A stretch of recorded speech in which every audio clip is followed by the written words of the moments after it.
Bienvenue sur la chaîne Mhubiri na Mshauri.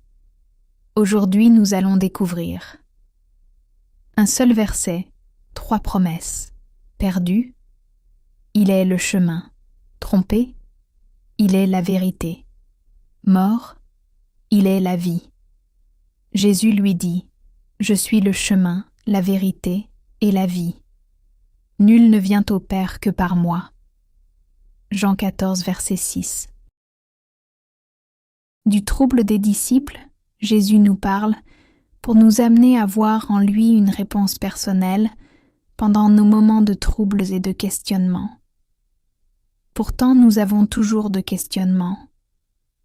Comment arriver à voir Dieu? Si Dieu était visible, j'allais lui dire ceci. Si j'avais des ailes, j'allais voler jusqu'à trouver Dieu. On a tant de questions. Quand on est troublé, on n'arrive pas à dormir. Vous savez ça? C'est 2 heures du matin. La maison dort, tout est calme. Mais toi, tu fixes le plafond. Et dans ta tête, ça tourne. Est-ce que je fais les bons choix? Et si je me suis trompée? Il y a tellement d'avis, tellement de chemins. Mais lequel est le bon? On vit à l'époque de Google Maps, mais on n'a jamais été aussi perdu. On tape « Comment trouver ma voie ?» Comment savoir la vérité sur telle chose? Comment retrouver goût à la vie? Aujourd'hui, c'est ChatGPT. Des millions de résultats. Des influenceurs, des coachs qui ont toujours un conseil à donner. Et pourtant, le cœur des gens reste troublé. Un soir, il y a 2000 ans, dans l'ambiance lourde, Jésus vient de laver les pieds de ses disciples. Il annonce que l'un d'eux va le trahir, notamment Judas Iscariote. Il dit à Pierre, « Avant que le coq chante, tu m'auras renié 3 fois. » Et il ajoute, « Je m'en vais vers mon Père. » Tu imagines la tête des disciples? C'est la panique intérieure. Alors Jésus commence par cette phrase. Que votre cœur ne se trouble pas. Croyez en Dieu, croyez aussi en moi. Jean 14, 1. Mais Thomas, le réaliste de l'équipe, l'interrompt. C'est Jean 14 et 5. Il dit en gros, « Seigneur, on ne sait même pas où tu vas. Comment on pourrait connaître le chemin? » Thomas dit tout haut ce qu'ont pensé tout bas les autres disciples. « Jésus, on est planté, on est paumé. Qu'est-ce qui t'arrive? Ce serait la même pensée même si c'était toi. » Et c'est la réponse de Jésus que vient notre verset, de Jean 14, 6. Jésus ne sort pas une carte. Il ne donne pas 3 ou 5 étapes, ni 7 principes pour y arriver. Jésus donne une réponse qui va choquer tout le monde. Il les regarde et il dit « C'est moi. Je suis le chemin, la vérité et la vie. Nul ne vient au Père que par moi. » En une phrase, Jésus répond aux 3 grandes angoisses de l'être humain. La première angoisse, c'est lorsque tu es perdu. Il dit « Je suis le chemin. » La deuxième, lorsque tu es trompé, tu es trahi, tu es noyé sous les mensonges. Il dit « Je suis la vérité. » La troisième, lorsque tu es mort à l'intérieur, vide, éteint. Il dit « Je suis la vie. » Dans mon expérience personnelle avec Jésus, j'ai trouvé qu'il n'y a pas une vie meilleure en dehors de Jésus. Et je le dis souvent, ici au monde, c'est la vie en Jésus qui est la meilleure. C'est pourquoi dans ce message, Jésus nous parle, pour nous amener à voir en lui une réponse personnelle à tous nos questionnements. Alléluia. Lisons ensemble. Jean 14, 6. Jésus lui dit, « Je suis le chemin, la vérité et la vie. Nul ne vient au Père que par moi. Je suis le chemin. Quand tu es perdu, l'idée centrale de cette parole est: le chemin n'est pas une carte, n'est pas Google Maps, n'est pas ton église. C'est une personne à suivre, Jésus-Christ. Alléluia. Si tu es perdu près du lieu touristique, dans un parc, tu ne veux pas une brochure touristique. Tu veux un guide qui connaît le terrain et qui marche avec toi. Jésus dit: je ne te donne pas les étapes, moi-même, je suis l'étape. Amen. Maintenant, tu peux l'appeler quand tu es perdu dans tes choix de carrière, dans tes dilemmes de la jeunesse, dans ton mariage. Le chemin commence par: Jésus, je te suis aujourd'hui. C'est cela la différence entre religion et relation avec Jésus. La religion, elle dit: fais ceci.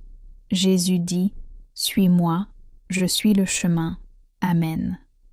Cela d'appui au psaume 23:3. Il me conduit dans les sentiers de la justice. Amen. Jésus dit: je suis la vérité quand tu es trompé. L'idée centrale est que, dans ce monde de mensonges, de fake news et de promesses vides, lui, Jésus, est la vérité et réalité qui ne change pas. Si tu achètes un faux chargeur iPhone au marché, il ressemble au vrai, mais il grille ton téléphone. Ne sais pas? Beaucoup de vérités aujourd'hui ressemblent à la vraie, mais abîment la vie. Jésus ne se présente pas comme une vérité, mais est la vérité. Alléluia. Dans ce message, la vérité de Jésus sur Dieu. Il est Père, pas patron distant. Il est avec toi partout, Emmanuel, qui signifie Dieu avec les humains. Amen. La vérité de Jésus sur toi, tu as de la valeur, Jean 3,16. Il t'aime d'un amour inconditionnel. La vérité sur le péché. Il pardonne tes péchés vraiment, 1 Jean 1,9. Et la vérité ne s'adapte pas à toi. C'est toi qui es adapté par la vérité, par la transformation. Alléluia. Jésus dit: je suis la vie. Quand tu es mort à l'intérieur, je suis la vie même quand tu es éteint. L'idée centrale de cette parole. Il ne parle pas seulement du ciel après la mort, mais de réanimer ce qui est éteint maintenant. Alléluia. Lazare, dans Jean 11. Il fait 4 jours dans le tombeau. Il sent mauvais déjà. Jésus a crié: Lazare, sort. La vie, c'est Jésus qui entre dans nos tombeaux de dépression, d'addiction, de honte, de couple mort. Il dit: sors, viens à la vie. Je suis la vie, car la vie éternelle commence aujourd'hui. Quand tu acceptes Jésus-Christ qui est la vie, accepter Christ, c'est connaître Dieu. Jésus révèle le Père au monde. Alléluia. Amen. C'est écrit dans Jean 17:3. La vie, c'est connaître le vrai Dieu, car le faux Dieu existe. Satan se croit Dieu sur la terre. C'est pourquoi il dit à Jésus lors de la tentation: si tu m'adores, je te donne le royaume du monde. Et Jésus répondit: il est écrit: tu adoreras un seul Dieu, le vrai Dieu. Amen. Satan veut être adoré à la place de Dieu. Matthieu 4, 9, 10, et lui dit: je te donnerai toutes ces choses, les royaumes du monde, si tu te prosternes et m'adores. Jésus lui dit: retire-toi, Satan, car il est écrit: tu adoreras le Seigneur ton Dieu, et tu le serviras lui seul. Jésus est le chemin qui mène au Père. Nul, aucun ne vient au Père que par moi, Jésus. Alléluia. Il écrit dans Jean 17,3. Or, la vie éternelle, c'est qu'ils te connaissent, toi, le seul vrai Dieu, et celui que tu as envoyé, Jésus-Christ. Nul ne vient au Père que par moi. Ce n'est pas de l'exclusion, c'est de l'invitation. Une seule porte, mais ouverte à tous. Dans ce monde seul, Jésus donne la vie et le chemin pour arriver au Père notre Créateur. Amen. Le respirateur ou concentrateur d'oxygène dans un hôpital, c'est pour aider ceux qui n'ont pas d'oxygène. Il y a de moments où le corps n'arrive pas à se procurer seul de l'oxygène. Et du coup, si tu n'es pas aidé par un respirateur, tu meurs. Tu peux être dans la plus belle chambre de l'hôtel. Tu peux vivre dans la plus belle maison du monde, mais sans oxygène, tu meurs. Jésus est l'oxygène de l'âme dans ce monde. Alléluia. Comment Satan détourne-t-il les gens du vrai chemin, de la vérité et de la vie? 1. Satan te détourne du vrai chemin. Jésus te dit « Je suis le chemin ». Satan dit « Tous les chemins mènent à Dieu ». Dans ce monde perdu, chacun suit son chemin, et on se fabrique des dieux tels que les serpents, le soleil, la lune, etc. Jésus dit « Suis-moi ». Satan dit « Suis ton cœur ». Suis la foule, ce que beaucoup de gens font ou aiment. Suis ta tradition, suis ta croyance ancestrale. Le tactique de Satan pour te détourner du chemin. Il doit te proposer d'autres routes et multiplier les chemins pour te perdre. Comment ça se passe concrètement? Par ses mensonges, il te fait croire que le vrai chemin ce sont des règles, des rituels, etc. Tu penses être en accord avec Dieu, mais tu ne marches pas avec un Jésus. Tu t'es fait d'autres chemins, et le résultat, c'est l'épuisement et la culpabilité. L'homme est justifié par la foi en Jésus-Christ. Ensuite, Satan te fait croire que tu n'as besoin de personne. Tu dois tracer ta propre route. Tu es indépendant. Mais sachez Proverbe 14,12 dit « Telle voie paraît droite à un homme, mais son issue, c'est la mort. » Il ne faut pas oublier que c'est l'orgueil qui a fait tomber Satan lui-même du ciel. Ésaïe 14,13-14. Satan t'amène dans la distraction. Travail, réseau, soucis. Ce ne sont pas forcément mauvais.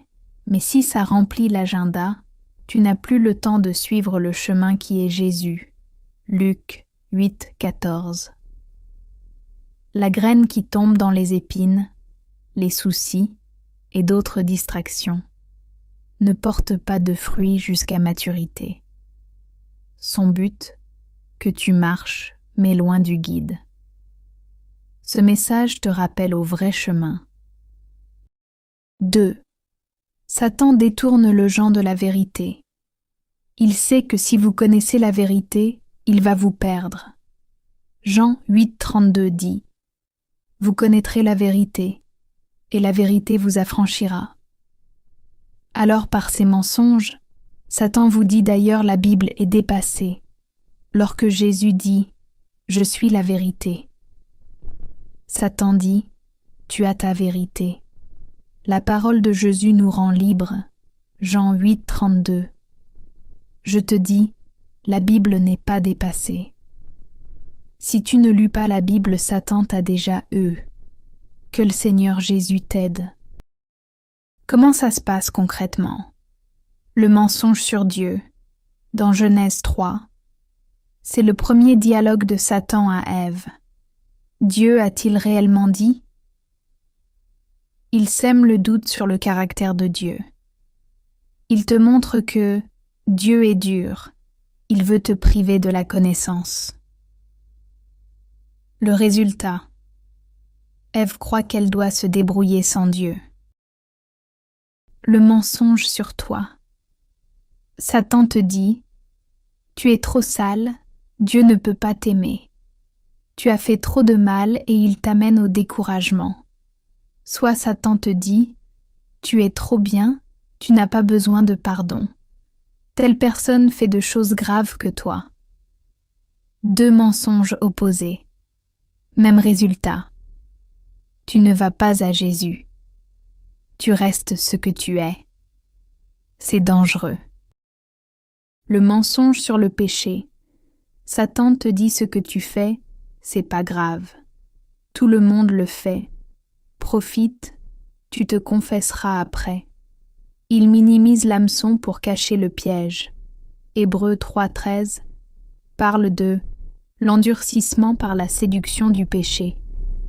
Son but, que tu bases ta vie sur du faux pour que tu t'écrases. Jésus te parle, ne reste plus dans le mensonge de Satan. 3.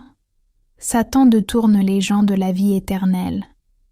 Par ce que quand Jésus dit « Je suis la vie », Satan lui dit « Vis ta meilleure vie maintenant car demain tu mourras ». La Bible dit « La vie éternelle c'est connaître Dieu » selon Jean 17,3. Mais Satan dit la vie c'est le plaisir, l'argent, le statut social, tes sensations, etc. Comment tenir ferme contre ces tactiques mensongères de Satan? Premièrement, pour garder le chemin qui est Jésus, reste près du berger. Dans Jean 10,27, Jésus dit « Mes brebis entendent ma voix, je les connais, et elles me suivent. » La sécurité n'est pas de connaître toute la route, c'est de connaître la voix du berger. En tout temps, il faut l'esprit d'écoute au quotidien.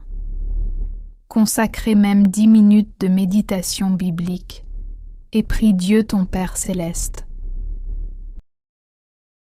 Deuxièmement, pour garder la vérité, manie l'épée, l'arme spirituelle de chrétien qui est la parole, déclare la parole de Dieu. Quand Satan a tenté Jésus dans le désert, Jésus a répondu 3 fois « Il est écrit ».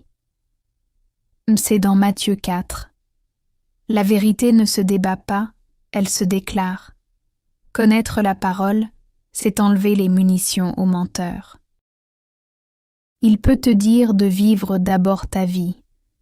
La vie, c'est l'argent, le statut social, etc. Mais tu dois déclarer 1 Jean 2,17. Le monde passe, et sa convoitise aussi. Mais celui qui fait la volonté de Dieu demeure éternellement. Quand Satan te dit « Tu penseras à Dieu plus tard », tu as le temps. Profite d'abord, c'est du mensonge. Demain n'appartient à personne. Satan endort avec la même phrase « Plus tard ». Le proverbe 27:1 dit « Ne te vante pas du lendemain, car tu ne sais pas ce qu'un jour peut enfanter. » Troisièmement, pour garder la vie, se brancher sur la source. Jean 15:5. Demeurez en moi, dit Jésus, séparés de moi vous ne pouvez rien faire. La branche ne produit pas la sève, elle la reçoit.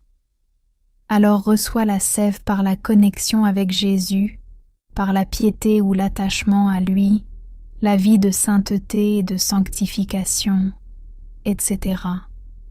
Jésus dit « Sans moi vous ne pouvez rien faire ». C'est toi la branche, accroche-toi à Jésus chaque jour.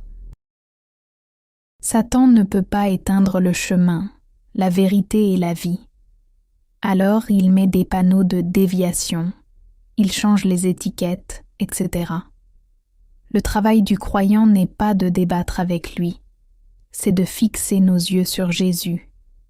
Hébreux 12:2 dit « Ayant les regards sur Jésus, le chef et le consommateur de la foi, qui en vue de la joie qui lui était réservée, a souffert la croix, méprisé l'ignominie, et s'est assis à la droite du trône de Dieu. Ne reste plus piégé par Satan, tu viens de connaître ses mensonges et tactiques. Dans Matthieu 11, 28, Jésus dit quant ta vie est amère, « Venez à moi, vous tous qui êtes fatigués. » Dépose la vie amère. Écris la situation. Dis, « Jésus, je te donne ça. Sois ma vie à la place. Montre-moi où passer. Révèle-moi ta vérité. » Ne laisse plus l'amertume qui te ronge vivant. Si Satan te dit « Ne pardonne pas », il ne mérite pas. Garde ta douleur, c'est ta justice. Garder l'amertume, c'est comme boire du poison, en espérant que l'autre personne meure.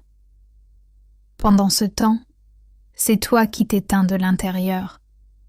Ton couple est mort, ta joie est morte, ta prière est morte à cause de l'amertume. Hébreux 12, 15 dit « Veillez à ce que personne ne se prive de la grâce de Dieu, à ce qu'aucune racine d'amertume ne pousse et ne cause du trouble. » La vie ne circule pas dans un cœur bloqué. Le pardon n'excuse pas l'autre. Il te libère toi. Amen. Revenez à Jésus, la vraie vie, pendant vos questionnements et vos moments troublés. Il dit « Sans moi, vous ne pouvez rien faire. »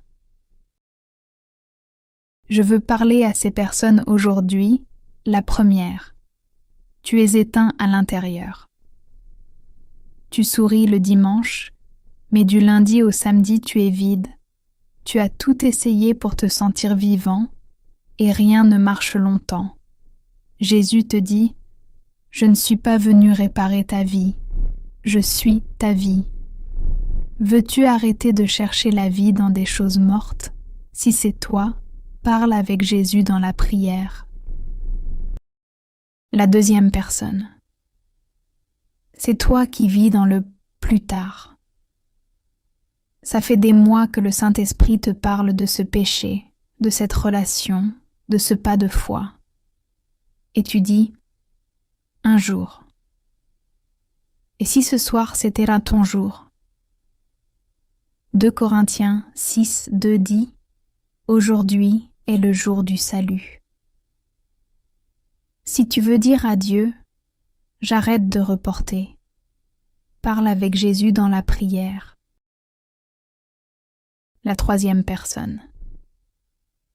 Tu es empoisonné par l'amertume. Quelqu'un t'a détruit. Et Satan te dit « Garde ça. Il ne mérite pas, c'est tout ce qui te reste. » Jésus te dit « Donne-moi ça, et je te donnerai ma vie à la place. » Si tu es prêt à pardonner, pas parce que l'autre le mérite, mais parce que toi tu veux vivre, parle à Jésus dans la prière. Prions. Seigneur Jésus, tu es la vie, et ce soir on renonce aux mensonges de Satan. On renonce à la vie vide, à la vie reportée, à la vie amère. On te choisit toi. Viens souffler dans ce qui est mort. On vient au Père par toi. Remplis-nous de ta vie, la vraie, celle qui ne s'épuise jamais. Sois le chemin quand on est perdu. Sois la vérité quand on est trompé. Sois la vie quand on est mort de l'intérieur. C'est à ton nom puissant que nous te prions. Amen.